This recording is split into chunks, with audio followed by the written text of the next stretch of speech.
If he cheated once, will he cheat again? It's the kind of question that keeps a woman awake at 2 a.m., staring into the darkness, caught between heartbreak, confusion, and the fear of repeating the same pain. Cheating isn't just a moment of betrayal, it's a window into someone's psychology, confidence, wounds, and hidden attachment patterns. Understanding that truth gives you back your clarity, your strength, and your power. Imagine sitting across from him, the silence thick, his eyes avoiding yours, his voice trembling as he confesses.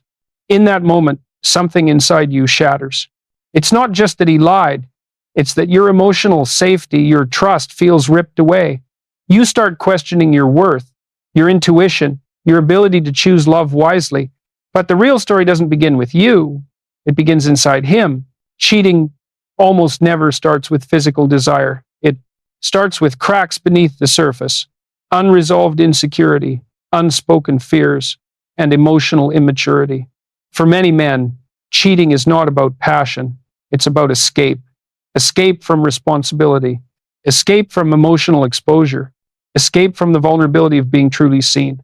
When a man cheats, he often runs not from you, but from himself. And yet, betrayal tricks your mind into believing you were the problem, that somehow your beauty, your emotional depth, your feminine energy wasn't enough. But the truth is simple. If a man steals because he's starving, the food is not to blame. His hunger existed long before the moment he acted on it. Cheating exposes a man's relationship with himself more than his relationship with you. A healthy, secure man faces conflict, communicates, and grows. A fractured man hides behind secrecy, seeking temporary validation to soothe inner emptiness. The thrill he mistakes for strength is really just fear wearing a mask. But then the story shifts back to you, because while his betrayal reveals his wounds, your response reveals your power. This is the moment you rebuild trust in yourself, reclaim your emotional boundaries, and decide whether staying honors your worth or wounds it. The hardest question is the one you hesitate to ask.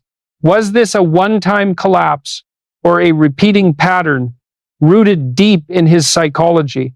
Does he want to heal, or will he keep covering the wound at the cost of your peace? Before we dive deeper, tell me below, do you believe once a cheater, always a cheater?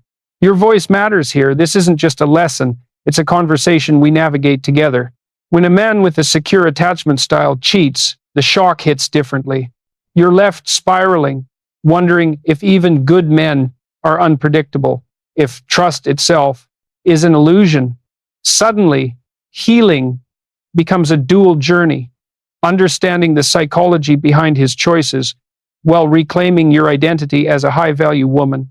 His attachment wounds may explain his behavior, but they must never determine your worth. This is where many women fall into a loop. You try to heal by analyzing him, studying his trauma, dissecting his patterns, tracing each trigger back to its origin. But somewhere along the way, something shifts. You begin to see that the map you're drawing is not of his wounds, but of your limits. You learn how much emotional effort you can invest before it becomes self-abandonment. You confront the painful truth that love can call you to stay, but it can also call you to walk away. And that moment of choice, your choice, is where real healing begins. Then the deeper question emerges. If attachment styles shape so much of how a man loves, can he truly change? Or is he destined to relive the same pattern, pulling you into storm after storm? And more importantly, are you willing to risk your emotional safety on the hope that he will heal before he hurts you again?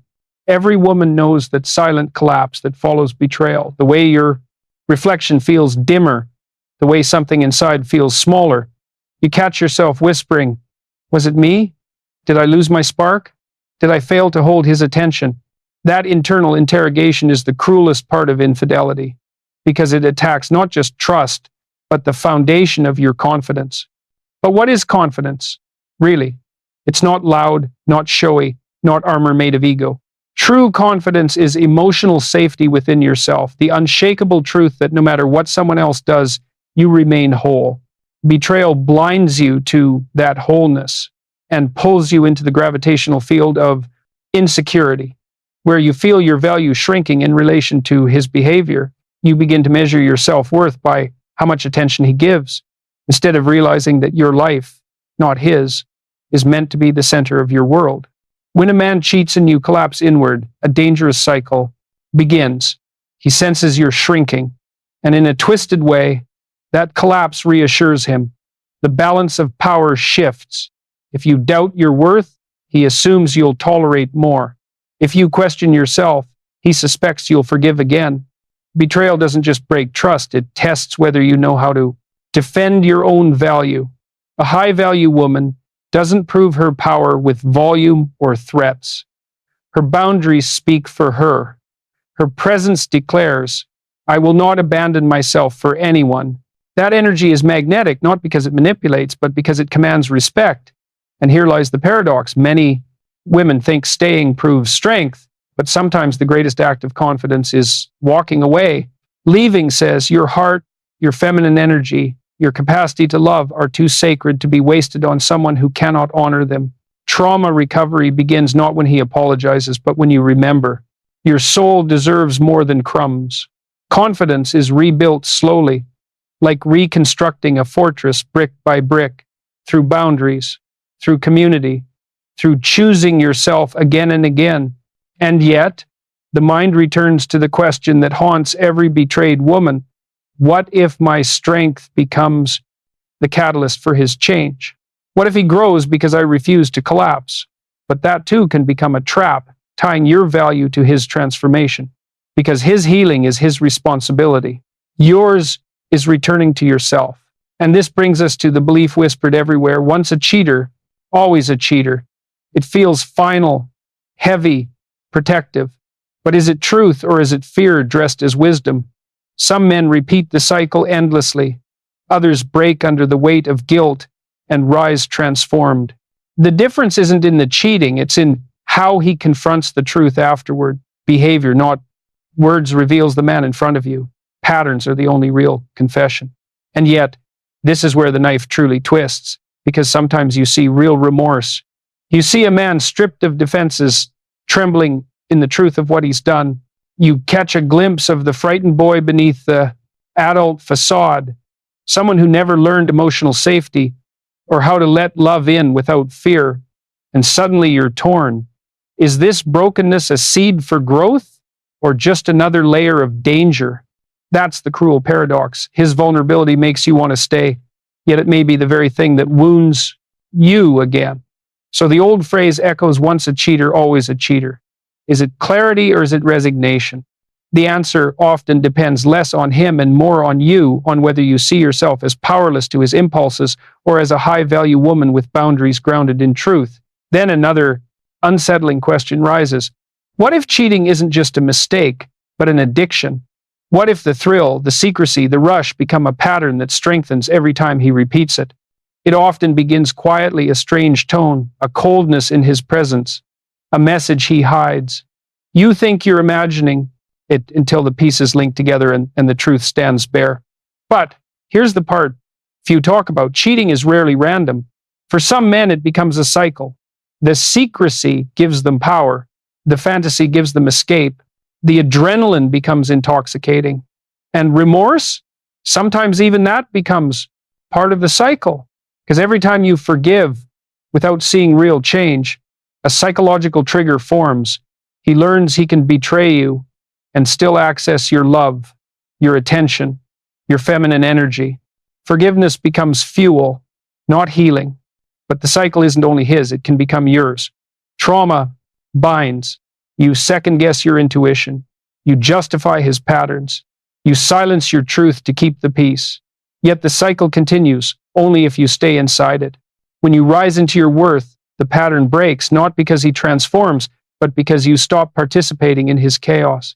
The real question becomes, can he earn back trust brick by brick, or is the cycle stronger than his will to change? Betrayal forces a woman into one of the hardest emotional battles of her life, learning how to open her heart again without silencing the instincts that pain has sharpened. Healing after. Deception is not simply about giving love another chance. It is about learning how to stay soft without collapsing, how to stay open without surrendering your dignity. Feminine energy thrives in gentleness, but after heartbreak, that gentleness feels risky. You want closeness, yet every part of you guards the door. What makes this struggle so heavy is that betrayal doesn't only wound the heart, it rewires the nervous system. Love stops feeling like sanctuary and starts feeling like a calculation of risk. The world looks different. Every silence feels suspicious. Every apology feels incomplete. Every promise feels fragile. And yet, in the middle of this confusion, something vital awakens. The realization that trust is not a gift, it's an earned privilege. And your self-worth is not determined by whether he regrets what he did, but whether you hold standards firm enough to protect your peace. Standing in the quiet after betrayal, you face two truths that refuse to blend. One part of you longs for repair, for the safety that once felt natural, but another part insists that without accountability, consistency, and real change, the past will simply repeat itself. You wonder whether he truly wants to rebuild or whether he only wants the comfort of being forgiven without the work of being trustworthy. The deeper struggle begins inside you. Betrayal doesn't just make you doubt him, it shakes your trust in your own intuition. You question how you missed the signs, whether you ignored your inner voice, or whether you believed in potential instead of reality. This internal confusion becomes the perfect breeding ground for manipulation if he minimizes your pain or frames your responses as overreacting. But in this painful rupture lies the opportunity to reclaim your power. Betrayal strips illusions, forcing you to confront the truth of what you deserve. Healing becomes less about fixing the relationship and more about rebuilding your identity, learning again that you can love deeply without abandoning yourself. True recovery isn't linear. Some nights, the memory burns, and some days you feel almost whole. But through it all, your feminine energy evolves from naive openness to wise discernment. You learn that being a high-value woman is not about being invulnerable. It's about refusing to shrink your worth for a man who cannot rise to meet it. In the end, the real question is not whether you can trust him again, it's whether you can trust yourself enough to choose what honors your soul. Healing after betrayal begins with one truth. Your softness is sacred, and only a man who honors it deserves access to it. This understanding is born through trauma, recovery, where memories of excuses, late-night apologies, and emotional tug-of-war try to pull you back. Many women lose themselves here, not from weakness, but from underestimating how strong emotional bonding can be. The real challenge isn't forgiving him, it's forgiving yourself. Accepting that you stayed too long, ignored red flags, or silenced your intuition is painful, but it's also where transformation begins. Shame is not your enemy.